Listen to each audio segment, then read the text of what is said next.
So a little bit of a 16th note groove there, and that is the subject for today's lesson. Welcome back. I know that you've heard those 16th note grooves before, and that's a very laid back tempo that I was playing. Sometimes they're played quite a bit faster.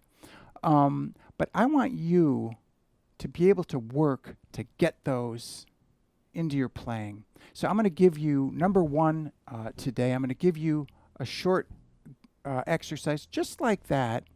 And you're going to learn how to control that, and to maybe you could even double the length of what we do, and then take it through the keys. Very important when you play in different parts of the fingerboard, you notice the different tension that just lays out differently. But getting through the keys and then starting to work on the accents, you know, the dynamics of what you're playing, and having little gestures to add to the exercise. So that's what we're going to do today.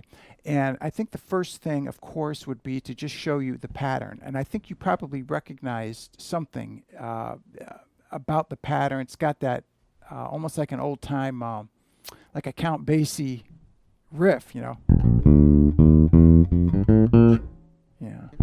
So I'm playing it off a B flat, 6th fret, and I'm playing this like a 4-string, by the way.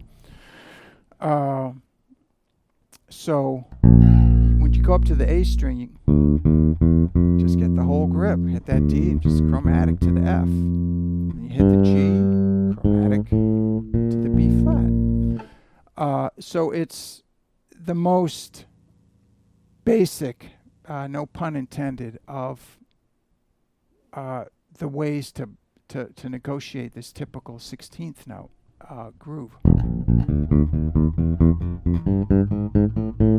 Right? And so the other thing that I added to it was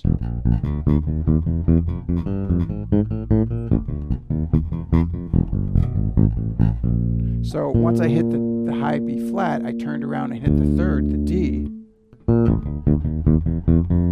and then turned around with a little bit of a dead note on the open E, hit that G. So then I started it over and I ended up doing the riff. Right? Right, so I'll show you that. So that's the basic part of the groove. Now you could do that twice, you could do it 4 times. And then after B flat, go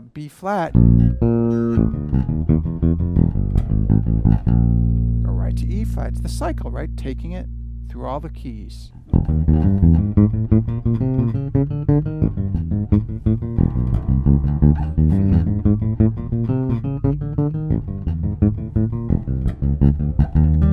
So I would do it, I'd probably do that 4 times before I switched keys. Then from E flat, A flat, D flat, maybe G flat, all the way down there.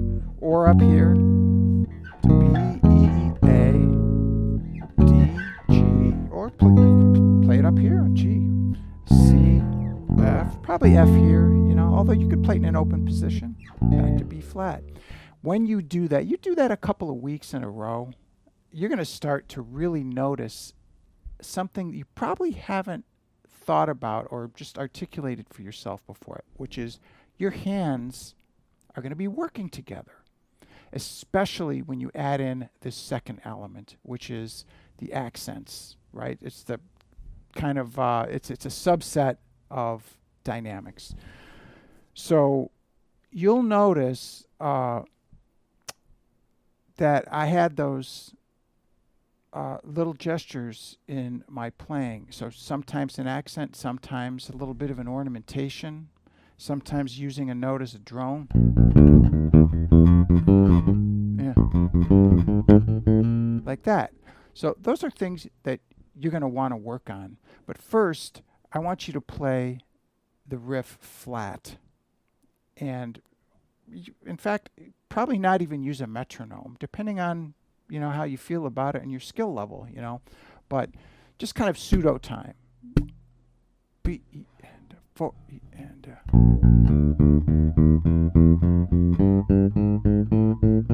just flat.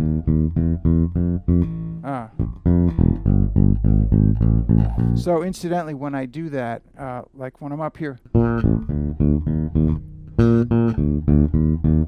yeah, you wouldn't have to play any dead note on that one. When you hit that F though, I play just moderately expressed low E, kind of a dead note, to get back to the beginning. So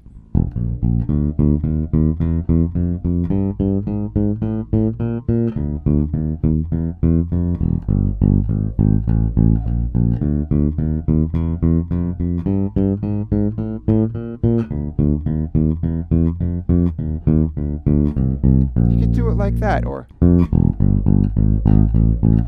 right. So I would probably play that 4 times before I switched keys, and then just come back up. You hit the 10th if you want, you know, and then to E flat. Slower though.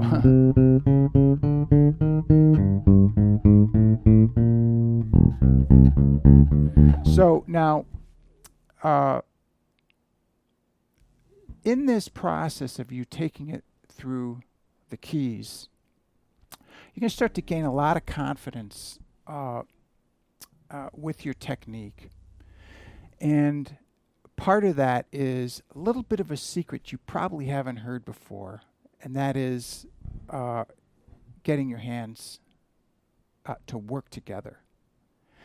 It's a very common thing when you're interpreting faster rhythms that your hands aren't working together. They're not pressing just at the same time, and you're getting that little bit of slop in your playing. Well, one of the things that you can do is work on these accents. And sometimes just thinking of your fingerboard hand, depending on the speed of what you're doing, just being aware is going to make your hands work together better than they were. But when you concentrate on your fingerboard hand, you will automatically get a better lock with your hands. And so a really proactive way to do that is the following, is to work on the accents. So you're going a little faster than before, right?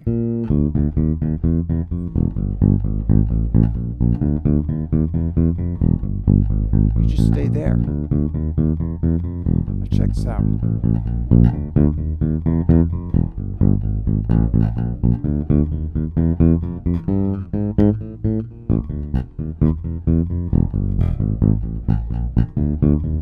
So just pumping some of the upbeats, the note before the next beat, which is the 1 E and 2 E and but adding in the other gestures, a little bit of notice I went. That's something you can do. Not everyone likes to do that, but it adds a little bit of extra harmonic information to a kind of standard line. But so playing flat, playing very modest tempo, really out of time, until you can take this through the keys, or at least most of it.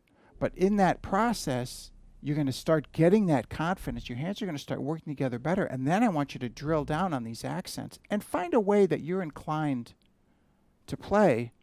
It's just as far as interpreting these 16th notes. You could have someone, you know, or a line that you worked on before, you know, that you weren't getting, and now it's going to start to come out in your playing, and then you can start putting on this accent. I call it a contour. You know, putting on certain dynamics or accents on a line is going to make certain parts of that line jump out. And when you do that also, your drummer is going to feel that upper line, that pulse, and it's a great way to show the groove. Say, this is my groove, you know, so really a great skill to work on. So now, as far as the riff that I played,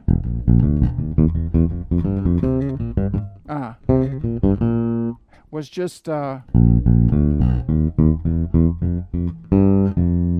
I hit the G, I went back to the F, then I hit the C. So I did a little bit of a shake slide there.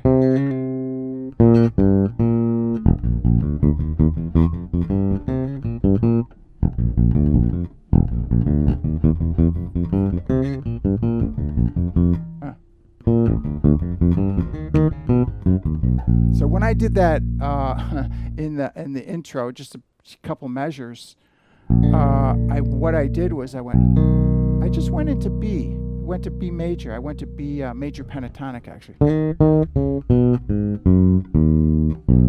I didn't play the C sharp here with the pinky. I just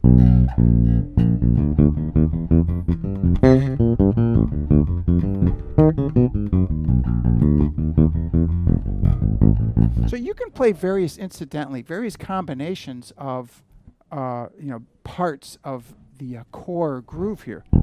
So there's the first, but you could also go.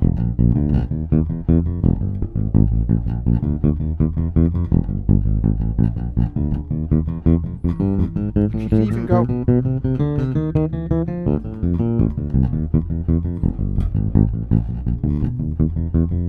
And one thing I think I've done a couple times is all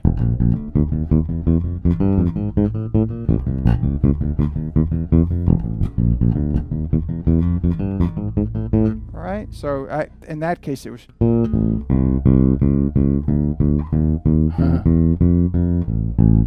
something like that. So I hope you can appreciate that. Just a little bit of a recap here is learning the basic kind of Count Basie, a double pun there. Learning the notes, thinking about getting your hands working together. And that's going to happen naturally if you can take this through the keys, maybe a few days, couple weeks.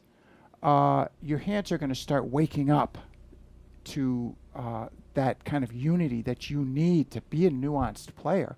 But in that process, when you start working on those accents, you're going to really push that progress along. Start adding in some of these gestures, just like that little slide thing once in a while, and then any other type of ornamentation, as long as you're not shooting the groove, you're going to be able to put a lot of interest in your line. So I hope you like that lesson. Subscribe to the channel, rock that bell, and you could head over to the website, check out my introduction videos to all the courses I have. I've got 14 or 15 right now, and there's a lot of information in those introduction videos. If you sign up for the free section, you get 2 smoking video lessons. So there you go. I hope you like that. I'll see you next time.